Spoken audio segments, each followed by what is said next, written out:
Joe Biden, he was painted into a corner by the Republican Speaker Johnson, who was the one to invite Netanyahu to DC. So they had to have this meeting in the Oval Office. What realistically comes out of it?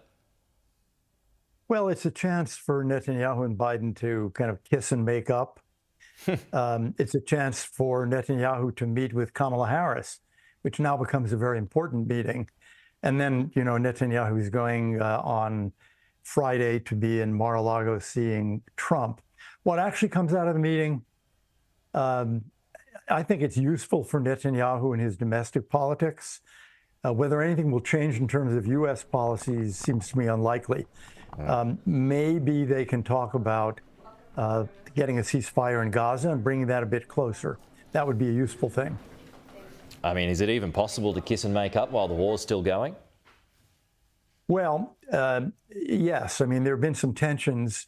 Netanyahu and Biden haven't seen each other since the Biden trip to Israel, which was, in October? And there was a bit of bad feeling after Netanyahu congratulated Biden for winning the 2020 election. Trump got angry at him. So this is more, I think, resetting personal relations and building them with Harris than it is any kind of large policy visit. So as you referred to then, he's got this meeting with Kamala Harris, which is happening right now. Is she any more or less of a friend to Israel than Biden was? Well, that's a big debate right now. Generally, people think that Biden's more friendly. Harris has been more critical of Israel, has talked more about what's happening with the Palestinians in Gaza.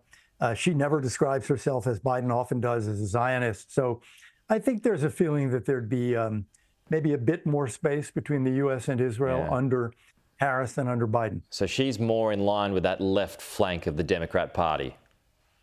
Well, that's what Republicans are going to argue, and she'll probably argue, no, she's right smack in the center. Yeah.